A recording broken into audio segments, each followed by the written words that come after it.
নমস্কার মাছ চাষি ভাই ও বন্ধুরা, আশা করি সবাই ভালোই আছেন। আমার এই ফিশ ফার্মিং চ্যানেলে আপনাদের সবাইকে স্বাগতম।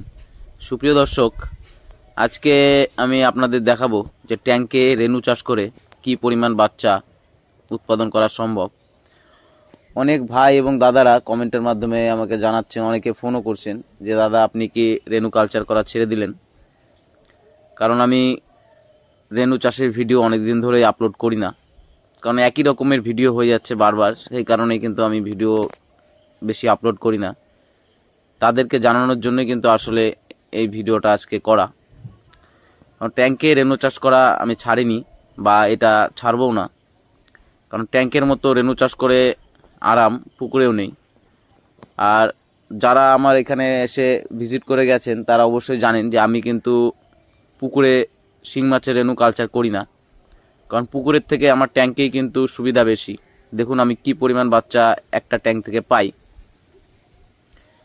এইটুকু জায়গার থেকে মোটামুটি আমি একটা ট্যাঙ্কের 1 থেকে 1.5 লাখ বাচ্চা কিন্তু প্রত্যেক ট্রিপে কিন্তু তুলি।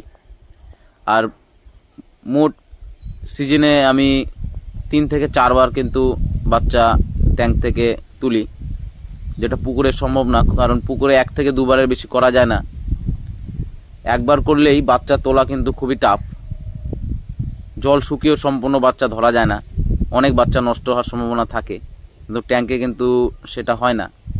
ট্যাঙ্কে আমি সব বাচ্চাই কিন্তু তুলতে পারি। আর বিশেষ করে ট্যাঙ্কে খাবার খরচা কিন্তু খুবই কম লাগে।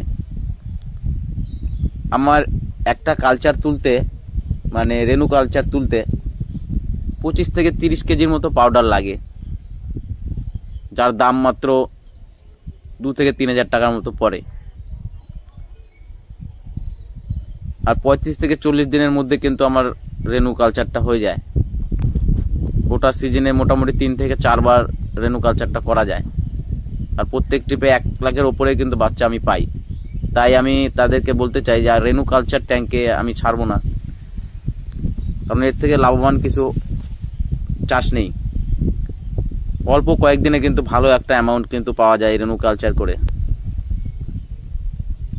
আপনারাও চাইলে আমার মতো করে ট্যাঙ্কে রেনু কালচার করতে পারেন। দেখুন কি পরিমাণ বাচ্চা আমার একটা ট্যাঙ্কের মধ্যে রয়েছে, তা আবার দিনের বেলাতেই এতটা ভালোভাবে বোঝা যাচ্ছে। রাতের বেলা এর থেকে বেশি ভালো বোঝা যায়, কারণ রাতের বেলায় কিন্তু শিং মাগুর মাছ এগুলো অ্যাক্টিভ বেশি থাকে। দেখুন কি পরিমাণ বাচ্চা আমার ট্যাঙ্কে।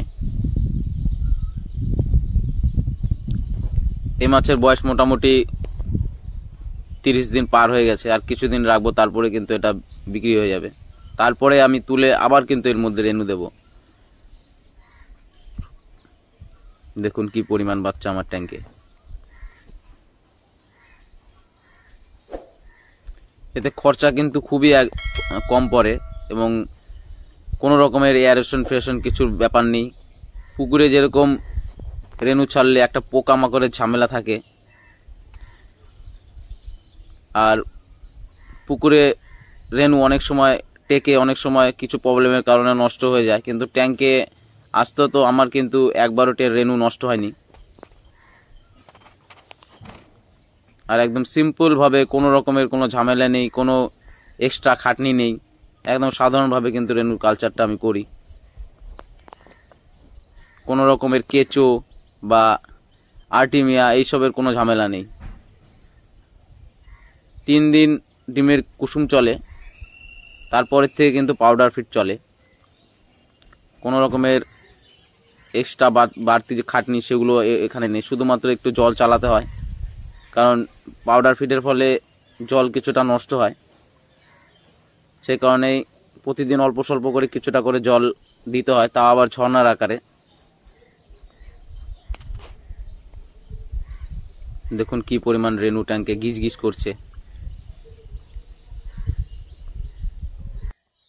প্রথম দিকে আমি কিন্তু শিং মাছের রেনু পুকুরেই দিতাম, কিন্তু পুকুরে প্রোডাকশন ভালো হয় না।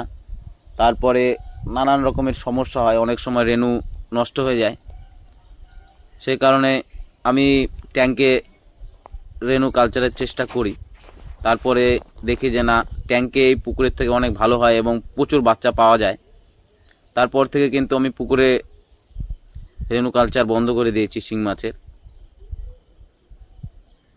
ট্যাঙ্কেই চলে। মোটামুটি আমি প্রথমে 2টো ট্যাঙ্কে রেনু কালচার করতাম, এখন বর্তমানে 4টে ট্যাঙ্কের মধ্যে আমি রেনু কালচার করি।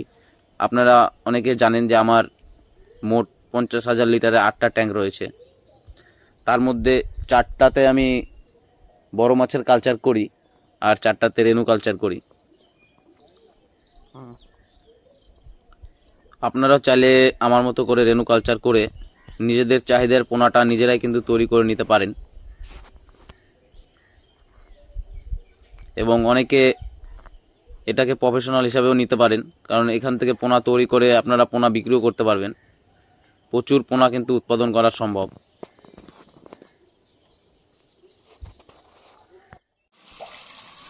এই যে আপনারা শিং মাছের বাচ্চাগুলো দেখতে পাচ্ছেন, এগুলো কিন্তু ওই ট্যাঙ্ক থেকেই তো আজকে তোলা হয়েছে বিক্রির উদ্দেশ্যে। মাছ ধরার ভিডিও আপনাদের সাথে আর শেয়ার করলাম না, কারণ ভিডিওটা অনেকটাই বড় হয়ে যাবে। আর এর আগেও আমি অনেকবার আপনাদের ট্যাঙ্ক থেকে মাছ ধরার ভিডিও শেয়ার করেছি, তাই সেই ভিডিওটা আর আপনাদের সাথে শেয়ার করলাম না। এই যে দেখুন মাছগুলো, এগুলো আজকে বিক্রির উদ্দেশ্যে তোলা হয়েছে। তো ভিডিওটা ভালো লাগলে ভিডিওটা তো অবশ্যই একটি লাইক দেবেন। আর চ্যানেলে যদি কেউ নতুন হয়ে থাকেন তাহলে মাছ চাষে নিত্য নতুন ভিডিও পেতে আমার চ্যানেলটা সাবস্ক্রাইব করবেন। আর ট্যাঙ্কে রেনু চাষ সম্বন্ধে আপনাদের যদি কোনো রকমের কোনো প্রশ্ন থেকে থাকে তাহলে অবশ্যই আমাকে কমেন্টের মাধ্যমে জানাবেন। আমি যথারীতি চেষ্টা করব আপনাদের কমেন্টের উত্তর দেওয়ার। তো দেখা হবে পরের ভিডিওতে। সবাই ভালো থাকবেন।